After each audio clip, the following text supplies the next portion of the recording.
लो जी, घूमती चाय आ गई। आपको एक बड़े मजे की बात बताऊं, चाय हो ना, चाय तो उसके साथ चाहे थोड़े से बिस्किट भी हों, ये टिकी पैक है 10 रुपए वाला, तो दिल करता है कि चाय के साथ कुछ न कुछ होना चाहिए। आप खाली चाय पीना पसंद करते हैं या उसके साथ कुछ न कुछ जो है ना हो? आज आप चाय का रंग भी बताएं और अपनी चावा भी कढो। मौसम अच्छा है, चाय पिए, गले के लिए अच्छी है चाय, ठीक है। और ये जनाब जो टिक्की पैक है, ये भी देखें, हम खोलते हैं, आपको खोल के दिखाते हैं। अब 10 रुपए वाला है सर जी।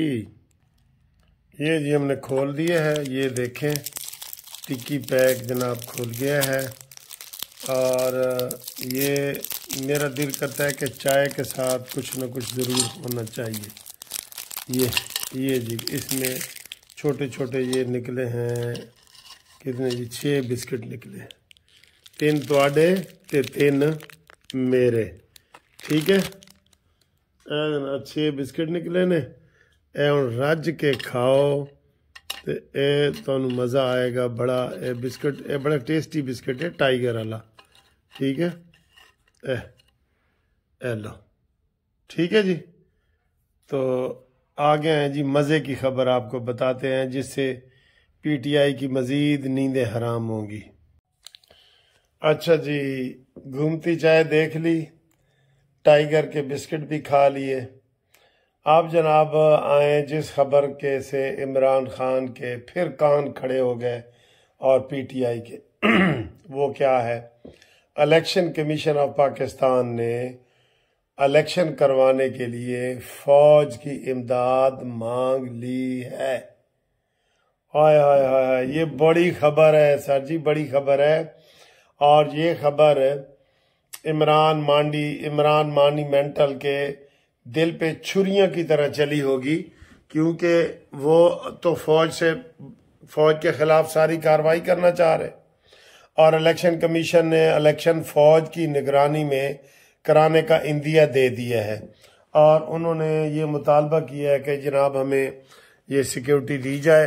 और ये बहुत बड़ी बात है, ये बहुत बड़ी बात है जिससे कि जनाब इमरान खान की रात की नींदें मज़ीद उड़ जाएंगी और वो ये कहेगा नहीं जी नहीं, फौज की निगरानी में ना कराओ, ठीक है। अब उसके पास कोई रास्ता ही नहीं है, कोई रास्ता ही नहीं है बिल्कुल कि किसकी निगरानी में कराओ, ये भी उसके पास नहीं है रास्ता। पहले उसको आरटीएस सिस्टम बिठा के जितवाया गया था ना। हाँ, आज कह रहा था मैं बाजवा को कोर्ट में लाऊंगा, लाओ 7 बिस्मिल्लाह। हम तो कह रहे हैं लाओ लाओ बिस्मिल्लाह लाओ। तो ये हुआ है जी। दूसरी खबर ये है कि 12 दिसंबर जी, एक तो 7 दिसंबर बड़ा अहम है कि नवाज शरीफ साहब की अपील लगनी है, दूसरी 7, 8, 9, इन 3 दिनों में कोई ना कोई कार्रवाई हो जाएगी इंशाल्लाह। यानी कि 3 वर्किंग डे आप कहें ना, बीच में वो हफ्ता भी आ जाता है, हफ्ते को लाहौर हाई कोर्ट की छुट्टी। 3 वर्किंग डेज में अपील का फैसला एक्सपेक्टेड है। आप मिठाई तैयार रखें और इंशाल्लाह ताला वहाँ कामयाबी होगी, ठीक है। एक ये खबर, तो एक ये खबर है कि 12 दिसंबर को इमरान खान के ऊपर फर्द जुर्म लगेगी साइफर वाले केस में, ठीक, बड़ा अहम केस है। और एक केस में परसों 6 तारीख को बुशरा बीबी को, इमरान खान को, वो जो नैब का नया रेफरेंस आया है, ये अलकादिर ट्रस्ट वाला और 190 मिलियन पाउंड वाला, उसमें बुला लिया है। उसमें इनकी मियाँ बीवी की जमानत हो गई है मेरा ख्याल है, और बाकी जो 6 है उनको मफरूर, वो उनके मतलब गिरफ्तारी जारी किए गए हैं और इस तरह की कार्रवाई है। और बताया जा रहा है कि मलक रियाज और उसका बेटा जो है वो भी इसमें शामिल है। तो ये भी बहुत बड़ी खबर है, ये भी बहुत बड़ी खबर है। और ये केस भी इमरान खान का अब चल पड़ा है 190 मिलियन पाउंड वाला, नक्को नक हो गया है केसों में। इमरान खान नक्को नक होया पे बिल्कुल, ठीक है। इसके अलावा जनाब मज़ाहिर नकवी जो अभी तो बड़ी बढ़के मार रहा है, उसकी समझ नहीं आ रही। उसको सब ने मशवरा दिया है कि जनाब अली इस्तीफा दे के घर जाओ, अपनी पेंशन वेंशन खाओ, जो आपने करप्शन की है वो उसके ऊपर मट्टी पाओ, और आपको एक मौका दिया जा रहा है, आप फेस क्यों ट्रायल कर रहे हैं। तो वो दरखास्त पे दरखास्त दे रहा है कि जनाब पहले मेरा केस लगाया जाए। अच्छा, पहले तेरा लाया जाए, तो वो जो तेरा वो मामा लगता था, क्या लगता था, साकिब नासूर, जिसने जस्टिस शौकत सिद्दीकी को 5 मिनट में फारिग किया था, और उसके बाद भी अता बंदयाल के सारे टेन्योर में जस्टिस शौकत अजीज सिद्दीकी दरखास्त देता रहा कि मेरा केस लगाओ, मेरा केस लगाओ, मेरा नहीं लगाया। तो तुम भाई किस खेत की मूली हो? रूटीन में जिस तरह केस लगे हैं वैसे ही लगने हैं ना, आपके भी लगने हैं। पहले आप इस्तीफा दे दें या आपका वो सारा हो जाए, केस आपका लगता रहेगा, बहाल होना होगा तो हो जाएगा।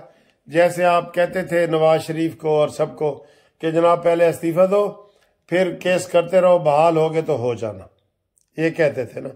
तो ये जनाब सूरत हाल है जस्टिस मुज़ाहिर नकवी की, पाक फौज की, 12 दिसंबर की और 6 दिसंबर की और 7 दिसंबर की। तो अगला हफ्ता अहम है। मैंने सुबह वीडियो बनाई थी कि अगला हफ्ता बड़ा अहम है। अच्छा, एक बड़ा दिलचस्प केस ये जियो वाले अभी शाहजेब खान ज़्यादा साहब निकाल रहे थे। एक छोटी बच्ची है, वो उस वक्त तो 12 साल की थी, उसके वालिद को कत्ल किया गया था।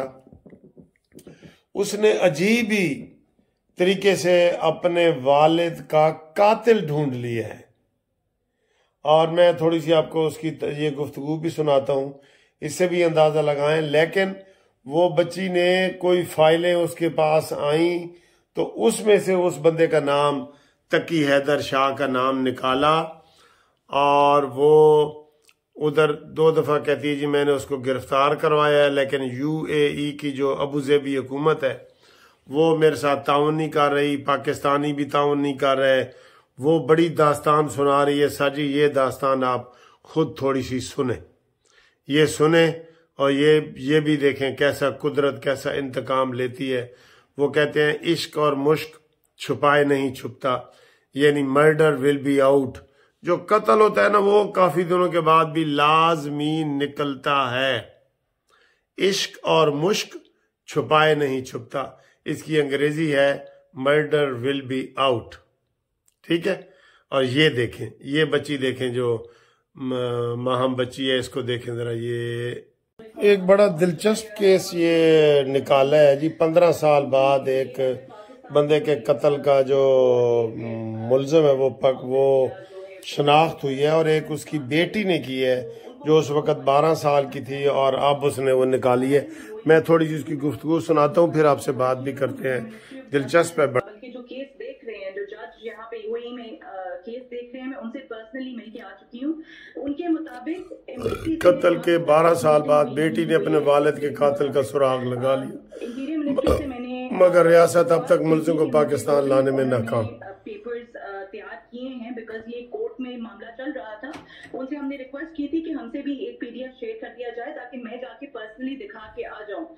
जब मैं मिनिस्ट्री ऑफ जस्टिस गई हूं और उनको मैंने दिखाया कि जी ये पेपर्स जो हैं इस तरह रेड नोटिस के साथ, ये सारे डॉक्यूमेंट्स जो बिकॉज ये सारे अटेस्टेड होते हैं, वो पेपर्स ऑब्वियसली कोर्ट के थ्रू मंगाए जाते हैं, तो वो हमारे पास इन एनी केस थे।